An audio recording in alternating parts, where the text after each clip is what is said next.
this recent trend in my family, like especially my cousins who are, I don't know, not really working. Every time you call them up and you ask them, so Anna, what's up with you? Where are you working? What are you working? See, I know for sure that they are not doing anything in their lives, but when you ask them, they reply with a lot of confidence. Yeah, bro, I'm working on a startup. It's in the incubation stage, and I don't really know, but okay, a startup is a big word and it encapsulates a lot of things, so maybe they are doing something. Every time someone has or doesn't have an internship or a placement offer, there is this one infallible option in, you can always fall back to that option and they will always accept you, the startups. So, I have a few memes, two actually. Yeah. Startups in India have now become an excuse for unemployment. When they are not unemployed, they are working on some idea and they can always say that they are working for something. Next. And startups are very famous for their stipend. Most of you, when you actually go to internships, you will come across this.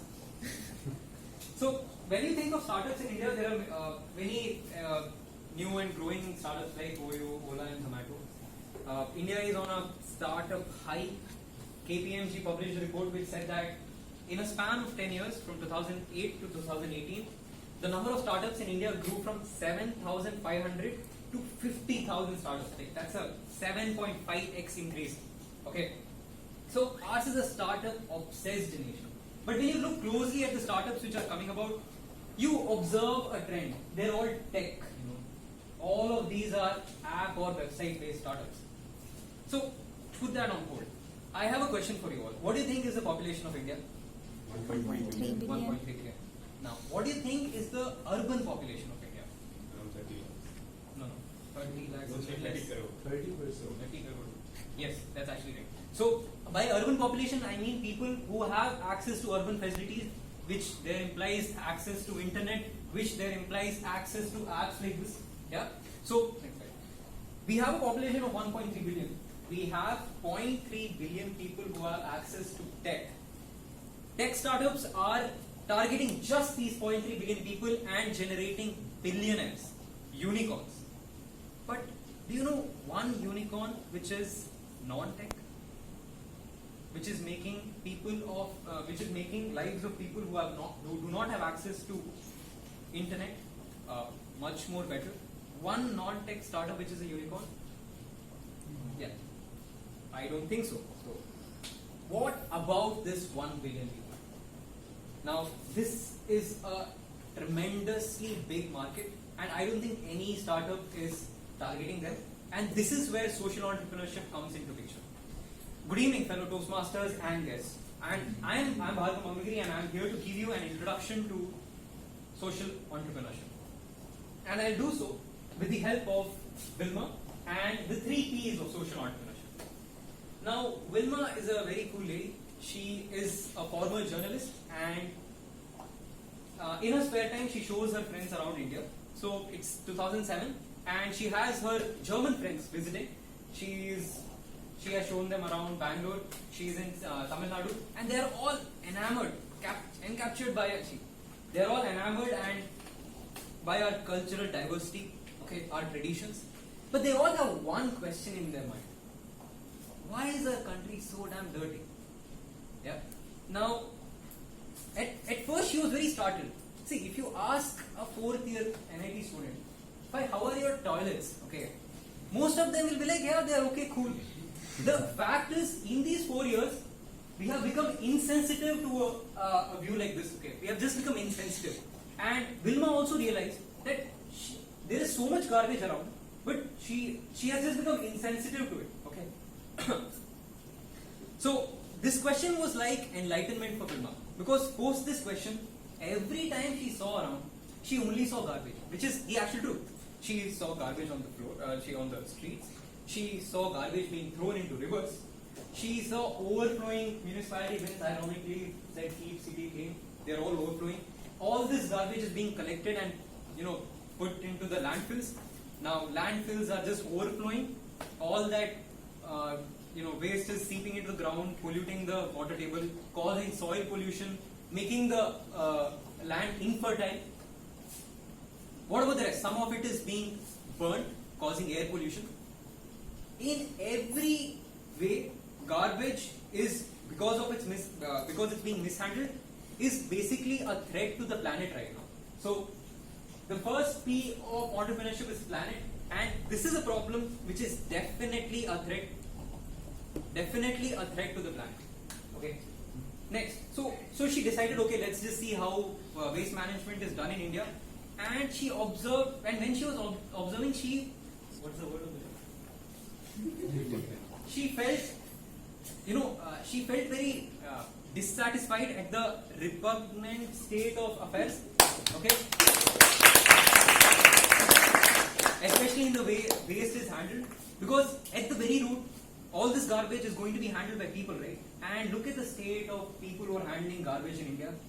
They are constantly being exposed to disgusting sights.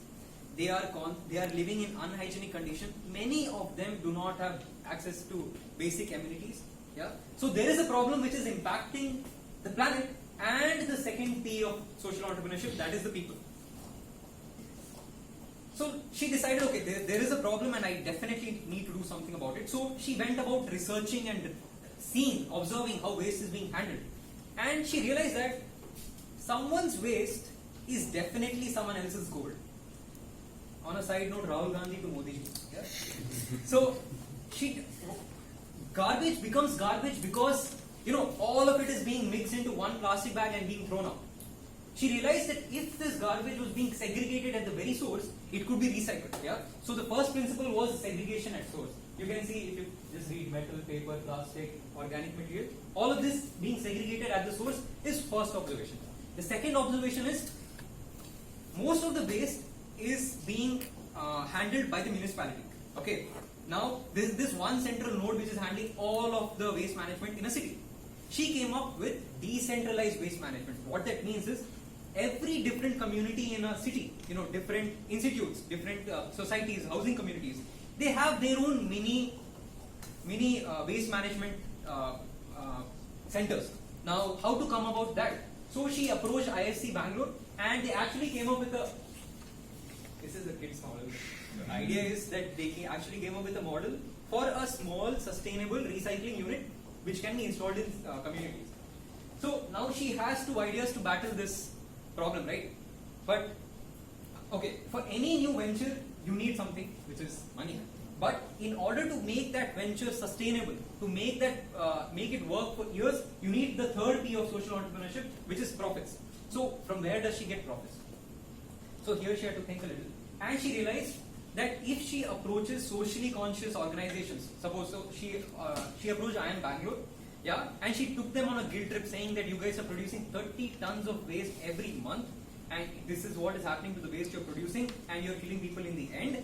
They became really socially conscious, and they agreed to. And she told them that if you give me the contract to handle waste in your campus, I am going to make sure that your campus is 100% zero waste campus in India. So they were impressed, and they actually gave her a contract. She charges 1 rupee per kg of waste recycled. Okay, so now IIM Bangalore is not the only client she has. She is partnering with very big. She is partnering with very big companies like Hindustan Unilever, Coca-Cola, Caterpillar, Microsoft. Yeah, and what she does is she takes contracts from these big guys. She analyzes how much waste they are producing. She employs all the ex-rat pickers, manual scavengers, scrapwalas, gives them employment, and utilizes this the model she came up with ISC to recycle all the waste they generate. There is also this something known as EPR, which is the Extended Producer Responsibility. So every time Amul manufactures a Tetra Pak, it has to make sure that Tetra Pak is being recycled by it. Okay. So it also makes sure that any waste which contains such Tetra Paks, etc., produced by these companies, she makes sure that she will get it back. She will get it recycled. Okay. So what is she doing finally? She has taken a problem which is impacting the planet. Go down. Next. Yeah. So in 1 year, she was able to recycle 1,000 tons of garbage. Okay, that's significant for a startup, right? She's helping the planet. Next. She gave employment to rat pickers, manual scavengers, scrapwalas. Yeah, now they are being paid 16,000 rupees per month, which is the minimum wage of are working in Bangalore more than my internship from ISB Hyderabad. Yeah, they are working in very hygienic conditions, as in they are being provided gloves, masks, and aprons, and any other accessory. Okay. And third, she's generating a lot of profits. Yeah. So social entrepreneurship is about helping solving a problem which is impacting the planet. Yeah, impacting the people, all the while generating profit. Now, all of you obviously have one question in mind: why is he blabbering about social entrepreneurship? Yeah, I just have two stats to clear that out.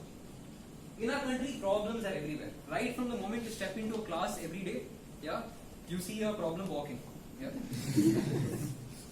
Open your eyes, be a little sensitive, you will see there are problems everywhere. Yeah. Second stat, 80% of engineers in India are unemployed. Now, what I want to, my purpose of this speech is to see thousands of classes, 56 tests, 26 retests, many lab record submissions later. If you still do not know what you want to do in life, social entrepreneurship is a very viable option for you. Just open your eyes, and I think you will have your job. Thank you so much. Over to the team.